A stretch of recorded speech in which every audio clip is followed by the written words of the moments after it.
ಹೊನ್ನಾವರ ತಾಲೂಕಿನ 7 ಗ್ರಾಮಗಳಲ್ಲಿ ನೆಲೆಸಿರುವ ನೆಲೆಮಾವು ಮಠದ ಶಿಷ್ಯ ವೃಂದದ ಸಮ್ಮೇಳನ ಕೊಳಗದ್ದೆ ಸಿದ್ಧಿವಿನಾಯಕ ದೇವಾಲಯದಲ್ಲಿ ವಿಜೃಂಭಣೆಯಿಂದ ಜರುಗಿತು.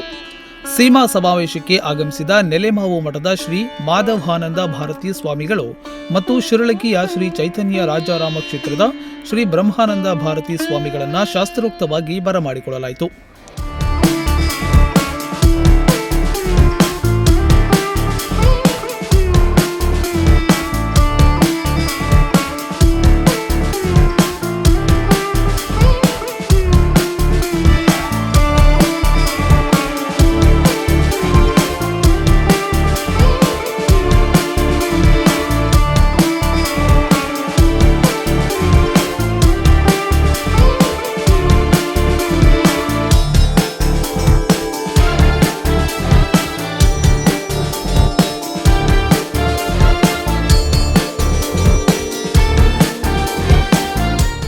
ನೆಲೆಮಾವು ಮಠದ ಶ್ರೀ ಮಾಧವಾನಂದ ಭಾರತೀ ಸ್ವಾಮಿಗಳು ಮತ್ತು ಶಿರಳಗಿಯ ಬ್ರಹ್ಮಾನಂದ ಭಾರತೀ ಸ್ವಾಮಿಗಳು ಶಂಕರಾಚಾರ್ಯರ ಭಾವಚಿತ್ರಕ್ಕೆ ಪುಷ್ಪಾರ್ಚನೆ ಮಾಡಿ ದೀಪ ಬೆಳಗಿಸುವ ಮೂಲಕ ಕಾರ್ಯಕ್ರಮವನ್ನು ಉದ್ಘಾಟಿಸಿದರು.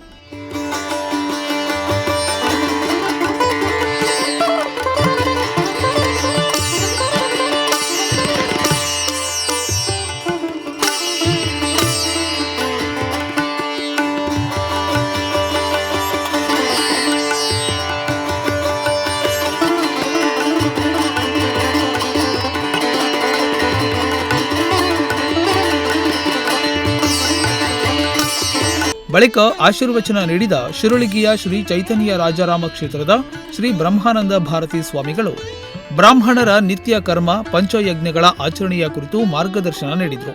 ಸ್ಮೃತಿ ಹೇಳುತ್ತೆ, ಈ ದೇಶದಲ್ಲಿ ಹುಟ್ಟಿದ ಜ್ಞಾನಿಗಳಿಂದ ಜಗತ್ತಿನ ಎಲ್ಲ ಜನರು ಸಂಸ್ಕಾರವನ್ನ ಕಲಿತುಕೊಂಡರು ಅಂತ. ಹೀಗಾಗಿ ನಾವು ಬೇರೆಯವರಿಂದ ಎರವಲು ಪಡೆಯುವುದೇನಿದೆ? ನಮ್ಮ ಧರ್ಮದ ಬಗ್ಗೆ ನಾವು ಸ್ವಾಭಿಮಾನವನ್ನ ಕಳೆದುಕೊಳ್ಳಬಾರದು. ನಮ್ಮ ಮಕ್ಕಳು ಲೌಕಿಕ ಶಿಕ್ಷಣದ ಜೊತೆಗೆ ಸಂಸ್ಕಾರದ ಶಿಕ್ಷಣವನ್ನ ಪಡೆದು ಆಧುನಿಕ ಯುಗದ ವೈದಿಕ ವ್ಯಕ್ತಿಯಾಗಿ ಹೊರಹೊಮ್ಮುವಂತಾಗಲಿ ಎಂದು ಹಾರೈಸಿದ್ರು. ನಮ್ಮ ಭಾರತೀಯ ಸಂಸ್ಕೃತಿ ದಿವ್ಯವಾದದ್ದು, ಭವ್ಯವಾದದ್ದು. ಇದು ಮತ್ತೆ ಉಚ್ಛ್ರಾಯ ಸ್ಥಿತಿಗೆ ಬರಬೇಕು, ಮತ್ತೆ ಆ ಪ್ರಾಚೀನ ಭಾರತ ಮರಳಬೇಕು ಎಂಬುದಾಗಿ ಒಂದು ಕನಸು. ಅದಕ್ಕೆ ಕಾರಣ ಇಷ್ಟೇ, ನಮ್ಮದು ಎನ್ನುವ ಕಾರಣಕ್ಕಲ್ಲ, ಅದರಲ್ಲೇ ಶ್ರೇಯಸ್ಸಿದೆ ಎನ್ನುವ ಕಾರಣಕ್ಕೆ. ಏತದ್ದೇಶ ಪ್ರಸೂತಸ್ಯ ಸಕಾಶಾತ್ ಅಗ್ರಜನ್ಮನಃ ಸ್ವಂ ಸ್ವಂ ಚರಿತ್ರಂ ಶಿಕ್ಷೇರಂ ಪೃಥಿವ್ಯಾಂ ಸರ್ವಮಾನವಾಹ. ಸ್ಮೃತಿ ಹೇಳುತ್ತೆ, ಈ ದೇಶದಲ್ಲಿ ಹುಟ್ಟಿದಂತಹ ಜ್ಞಾನಿಗಳಿಂದ ಜಗತ್ತಿನ ಎಲ್ಲ ಜನರು ಸಂಸ್ಕಾರ ಕಲ್ತ್ಕೊಂಡ್ರು ಅಂತ. ಬಟ್ಟೆ ಉಡೋದು ಹೇಗೆ, ತಲೆ ಬಾಚೋದು ಹೇಗೆ, ಕೂತ್ಕೊಳ್ಳೋದು ಹೇಗೆ, ಆಹಾರ ಬೇಯಿಸೋದು ಹೇಗೆ ಎಲ್ಲ ಹೇಳಿಕೊಟ್ಟದ್ದು ನಮ್ಮ ದೇಶದವರೇ, ಬೇರೆಯವರಿಗೆ.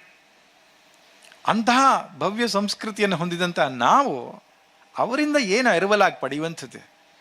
ಒಂದು ವಸ್ತ್ರ ಸಂಹಿತೆಯನ್ನು, ನಾವು ದೇವಸ್ಥಾನಕ್ಕೆ ಬರ್ತೇವೆ, ಗುರುಗಳ ಸನ್ನಿಧಿಗೆ ಬರ್ತೇವೆ, ವಸ್ತ್ರ ಸಂಹಿತೆಯನ್ನು ನಾವು ಅನುಸರಿಸುವುದಿಲ್ಲ ಅಂದರೆ ಎಷ್ಟು ಅಜ್ಞಾನ ಇರಬಹುದು.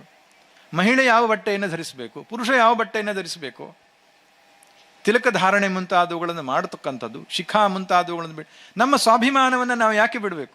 ನೀವು ಅನ್ಯಮತೀಯರಿಂದ ಕಲ್ತ್ಕೊಳ್ಳುವಂತಹ ಸಂಗತಿ ಇದೆ. ಅವನು ಟೋಪಿಯನ್ನು ಗಡ್ಡವನ್ನು ಬಿಡಲಿಕ್ಕೆ ಯಾವ ಮುಲಾಜನ್ನು ತೋರಿಸಲ್ಲ. ಯಾಕೆ? ಸ್ವಾಭಿಮಾನ ಇದೆ ಅವನಿಗೆ ತನ್ನ ಧರ್ಮದ ಬಗ್ಗೆ. ನಾವು ಯಾಕೆ ಸ್ವಾಭಿಮಾನ ಕಳೆದುಕೊಳ್ಬೇಕು? ನಮ್ಮ ಮಕ್ಕಳು ಶಿಖೆ ಹಾಕಲಿ, ಭಸ್ಮ ಧಾರಣೆ ಮಾಡಲಿ, ನಿತ್ಯ ಸಂಧ್ಯಾ ವಂದನೆ ಮಾಡಿಕೊಂಡು ಶಾಲೆಗೆ ಹೋಗಲಿ, ಶಾಲೆಗೆ ಹೋಗ್ತಾ ವೇದಾಧ್ಯಯನ ಮಾಡಲಿ, ಲೌಕಿಕ ಶಿಕ್ಷಣದಲ್ಲಿಯೂ ಉನ್ನತ ಸ್ಥಾನ ಪಡೆಯಲಿ, ವೈದಿಕ ಶಿಕ್ಷಣದಲ್ಲಿಯೂ ಸಂಸ್ಕೃತದಲ್ಲಿಯೂ ಕೂಡ ಬಹಳ ಎತ್ತರದ ಸ್ಥಾನ ಪಡೆದುಕೊಳ್ಳತಕ್ಕಂತಹ ಆಧುನಿಕ ಯುಗದ ವೈದಿಕ ವ್ಯಕ್ತಿಯಾಗಿ ಹೊರಹೊಮ್ಮಬೇಕು. ಅಂತಹ ಕೆಲಸ ನಮ್ಮ ಹತ್ರ ಮಾಡಲಿಕ್ಕೆ ಸಾಧ್ಯ ಇದೆ. ಆ ನಿಟ್ಟಿನಲ್ಲಿ ಆ ದೃಷ್ಟಿಕೋನ ಇಟ್ಟುಕೊಂಡು ಎಲ್ಲರೂ ಪ್ರಯತ್ನ ಮಾಡೋಣ. ಇದೇ ವೇಳೆ ಶ್ರೀಗಳು ಸೀಮಾ ಸಮಾವೇಶದಲ್ಲಿ ಹಾಕಿದ್ದ ಸುಂದರವಾದ ರಂಗೋಲಿ ಹಾಕಿದವರನ್ನ ಅಭಿನಂದಿಸಿದರು.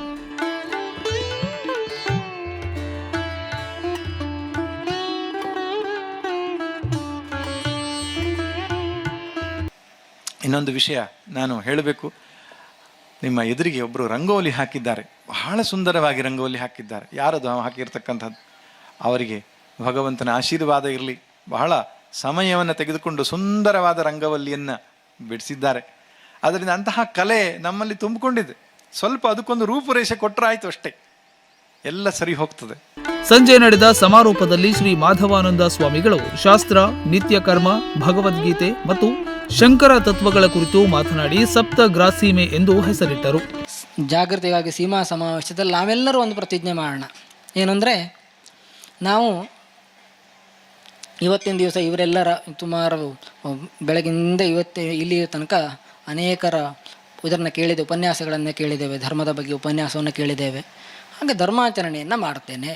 ಪ್ರತಿನಿತ್ಯದಲ್ಲಿ ಒಂದು ಅಧ್ಯಾಯ ಭಗವದ್ಗೀತೆಯನ್ನು, ಹಾಗೆ ಪ್ರತಿನಿತ್ಯದಲ್ಲಿ ಶಂಕರಾಚಾರ್ಯರ ಯಾವುದಾದ್ರೂ ಸ್ತೋತ್ರವನ್ನು ಇಟ್ಕೊಳ್ಳಿ, ನಮಗೆ ಯಾವುದು ಅನುಕೂಲವಾಗ್ತದೆಯೋ ಅದನ್ನು ಇಟ್ಕೊಳ್ಳಿ, ಅದನ್ನು ಓದ್ತೇನೆ. ಪ್ರತಿನಿತ್ಯದಲ್ಲಿ ದೇವರ ಮುಂದೆ ಪೂಜೆಯನ್ನು ಮತ್ತು ನಮಸ್ಕಾರಗಳನ್ನು ಅಥವಾ ಪೂಜೆಯನ್ನು ಅಥವಾ ಅಷ್ಟೋತ್ತರವನ್ನು ಹೇಳ್ಕೊಳ್ತೇನೆ. ಅಥವಾ ಪ್ರತಿನಿತ್ಯದಲ್ಲಿ ಅನುಷ್ಠಾನವನ್ನು ನಾನು ಮಾಡ್ತೇನೆ ಎಂಬುದನ್ನು ಇಟ್ಕೊಳ್ತೇವೆ ಅಂಥೇಳಿ ನೀವು ಇವತ್ತು ಪ್ರತಿಜ್ಞೆ ಮಾಡ್ಕೊಳ್ಳಿ. ಮುಂದೆ ಯಾವಾಗಲಾದರೂ ಇದೇ ರೀತಿಯಾದ ಸಮಾವೇಶ ಈ ಸೀಮೆಯಲ್ಲಿ ಆಗ್ತಾನೇ ಇರುತ್ತದೆ. ಆಗ ನಾವು ಕೇಳ್ತೇವೆ ಮಾಡ್ತಿದ್ದೀರೋ ಎಂಬುದಾಗಿ ನಿಮ್ಮೆಲ್ಲರೂ ಹೇಳಬೇಕು, ನಾವೆಲ್ಲರೂ ಮಾಡ್ತಿದ್ದೇವೆ ಅಂಥೇಳಿ ನಾವು ಅದನ್ನು ಮುಂದಿನ ದಿವಸಗಳಲ್ಲಿ ನಿಮ್ಮೆಲ್ಲರಿಂದ ನಾವು ಕೇಳಲಿಕ್ಕೆ ಇಷ್ಟಪಡ್ತೇವೆ. ಹಾಗೆ ಈ ಪಂಚಗ್ರಾಮ ಎನ್ನುವಂಥದ್ದು ನಮಗೆ ಇಷ್ಟು ದಿವಸ ಗ್ರಾಮವಾಗಿ ಇತ್ತು.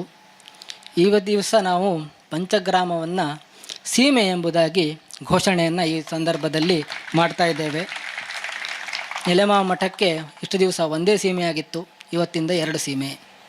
ಕೆಳಗ್ನವರು, ಘಟ್ಟದ ಕೆಳಗ್ನವರು ನಾವು ಅಂಥೇಳಿ ನಮ್ಮನ್ನು ಎದುರು ಮಾಡ್ತಾರೆ ಅಂತ ತುಂಬ ಜನ ನಮ್ಮ ಹತ್ರ ಬಂದು ಹೇಳ್ತಿದ್ರು. ಹಾಗಾಗಿ ಅದು ಬೇಡದೇ ಬೇಡ, ಮತ್ತೊಂದು ಸೀಮೆ ಅಂತೇಳಿ ಇವತ್ತಿಂದ ಘೋಷಣೆಯನ್ನು ಮಾಡಿಬಿಡೋಣ ಎಂಬುದಾಗಿ ಇವತ್ತಿನ ದಿವಸ ಮಾಡ್ತಿದ್ದೇವೆ. ಇವತ್ತು 7 ಗ್ರಾಮ ಅಂತೇಳಿ ಹೇಳಿದರು. ಸಾಲ್ಕೋಡು, ಮುಟ್ಟ, ಖರ್ವ, ಹಡಿನ್ಬಾಳ್, ಗುಂಡಿಬೈಲ್, ಗುಂಡ್ಬಾಳ ಮತ್ತು ಬೇರೊಳ್ಳಿ ಎಂಬುದಾಗಿ. ಹಾಗಾಗಿ ಈ ಸಪ್ತಗ್ರಾಮವನ್ನು ಸೇರಿಸಿಕೊಂಡು ಸಪ್ತಗ್ರಾಮ ಸೀಮೆ ಎಂಬುದಾಗಿ ಇದಕ್ಕೆ ಹೆಸರನ್ನು ಸಹ ನಾವು ಇಡ್ತಾ ಇದ್ದೇವೆ. ಅಳ್ಳಂಕಿ ಕಾಲೇಜಿನ ಪ್ರಾಂಶುಪಾಲರಾದ ಡಾಕ್ಟರ್ GS ಹೆಗಡೆ ಹಡಿನ್ಬಾಳ್ ಅವರು ಮಾತನಾಡಿ, ಎಲ್ಲಿ ಬ್ರಾಹ್ಮಣರು ಆಚಾರವಂತರಾಗಿರುತ್ತಾರೆಯೋ ಅಲ್ಲಿ ಎಲ್ಲ ವರ್ಗದವರು ಚೆನ್ನಾಗಿರುತ್ತಾರೆ. ಎಲ್ಲರಿಗೂ ಹೇಳಬೇಕಾಗಿರುವಂತಹ ಜವಾಬ್ದಾರಿಯನ್ನ ಹೊಂದಿರುವಂತಹ ನಾವು ಇಂದು ಯತಿದ್ವಯರು ತೋರಿಸಿದ ಮಾರ್ಗದರ್ಶನದಲ್ಲಿ ನಮ್ಮ ಬಾಳು ಪುನೀತವಾಗಲಿ ಎಂದು ಹೇಳಿದರು.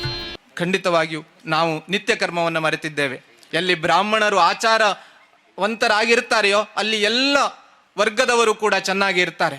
ಹೀಗೆ ಎಲ್ಲರಿಗೂ ಹೇಳಬೇಕಾದಂತಹ ಜವಾಬ್ದಾರಿಯನ್ನು ಹೊಂದಿರುವಂತಹ ನಾವು ಮತ್ತು ನಮ್ಮ ಜೊತೆಯಲ್ಲಿ ಇರುವಂತಹ ಇಡೀ ದೇಶದ ಈ ಜನಾಂಗ, ಜನತೆ, ಸಮುದಾಯ ಇವೆಲ್ಲವೂ ಕೂಡ ಇಂದು ಮತ್ತೊಮ್ಮೆ ನಾವು ಆತ್ಮಜ್ಯೋತಿಯನ್ನು ಬೆಳಗಿಸಿಕೊಳ್ಳಬೇಕು ಅಂತಂದರೆ ಮಹಾತ್ಮರ ದಾರಿ ಅಗತ್ಯ ಇದೆ, ಮಹಾತ್ಮರು ತೋರುವ ದಾರಿ ಅಗತ್ಯ ಇದೆ. ಅಂತಹ ಒಂದು ಮರೆತಿರುವಂತಹ ನಮ್ಮ ಸಂಪತ್ತು ಈ ಆಸ್ತಿ ಅಲ್ಲ, ಆದರೆ ನಮ್ಮ ಶ್ರೇಷ್ಠವಾದಂತಹ ಪರಂಪರೆ, ವೇದವಿದೆ, ದಿವ್ಯವಾದಂತಹ ಪರಂಪರೆ ಇದೆ, ಅದಕ್ಕೆ ನಾವು ವಾರಸುದಾರರು ಅನ್ನುವಂತಹ ಕಲ್ಪನೆಯನ್ನು ನಾವು ಬೆಳೆಸಿಕೊಳ್ಳಬೇಕಾಗಿದೆ ಅನ್ನುವಂಥದ್ದು ಗುರುಗಳ ಪ್ರವಚನದಲ್ಲಿಯೇ ನಾವು ತಿಳಿದುಕೊಂಡಂತಹ ಸಂಗತಿ. ಅಂತಹ ನಮಗೊಂದು ಒಳ್ಳೆಯ ದಾರಿಯನ್ನು, ರಸ್ತೆಯನ್ನು ತೋರುವ ಅಧಿಕಾರ ಇದ್ದರೆ ಅದು ಗುರುಗಳಿಗೆ ಮಾತ್ರ. ಹೀಗಾಗಿ ನಾವೆಲ್ಲ ಓದಿದ್ದನ್ನು ಹೇಳಬಲ್ಲೆವು, ಆದರೆ ಅವರು ದಾರ್ಶನಿಕರು, ಅವರು ಕಂಡುಕೊಂಡಿದ್ದಾರೆ, ಹೀಗಾಗಿ ನಮಗೆ ತೋರಿಸಬಲ್ಲರು. ಅಂತಹ ಅವರ ದಿವ್ಯ ಮಾರ್ಗದರ್ಶನದಲ್ಲಿ, ಯತಿದ್ವಯರ ದಿವ್ಯ ಮಾರ್ಗದರ್ಶನದಲ್ಲಿ ನಮ್ಮ ಬಾಳು ಇಂದು ಪುನೀತವಾಗಲಿ, ನಮಗೆ ಬೆಳಕಾಗಲಿ, ಅಜ್ಞಾನದ ಅಂಧಕಾರದಲ್ಲಿರುವಂತಹ ನಮ್ಮೆಲ್ಲರಿಗೆ ಅವರು ದಾರಿದೀಪವಾಗಲಿ ಅನ್ನುವುದಾಗಿ ನಾನು ಪ್ರಾರ್ಥಿಸಿ ಅತಿಕ್ರಮಣಕ್ಕಾಗಿ ವಿನಮ್ರವಾಗಿ ನಾನು ಬೇಡುತ್ತಾ ನಮಿಸಿ ವಂದಿಸಿ ವಿರಮಿಸ್ತೇನೆ. ಶಂಭು ಹೆಗಡೆ ಹವ್ಯಕರ ಸಮಸ್ಯೆ ಮತ್ತು ಪರಿಹಾರದ ಕುರಿತು ಸೂಚಿಸಿದರು. ಶ್ರೀಮತಿ ಶ್ವೇತಾ ಹೆಗಡೆ, ಡಾಕ್ಟರ್ ಕೃಷ್ಣ ಭಟ್ಟ, ವಿನಾಯಕ್ ಭಟ್ ಮೊದಲಾದ ಗಣ್ಯರು ಉಪಸ್ಥಿತರಿದ್ದರು. ಶಿವಾನಂದ ಭಟ್ ಸ್ವಾಗತಿಸಿದ್ರು. SM ಭಟ್ ವಂದಿಸಿದ್ರು. ಧನ್ವಂತರಿ ಗೋಪಾಲಕೃಷ್ಣ ಹೆಗಡೆ ಉಪಸ್ಥಿತರಿದ್ದರು. ಸಂಜಯ್ ನಾಯ್ಕ್, ನುಡಿಸಿರಿ ನ್ಯೂಸ್, ಹೊನ್ನಾವರ.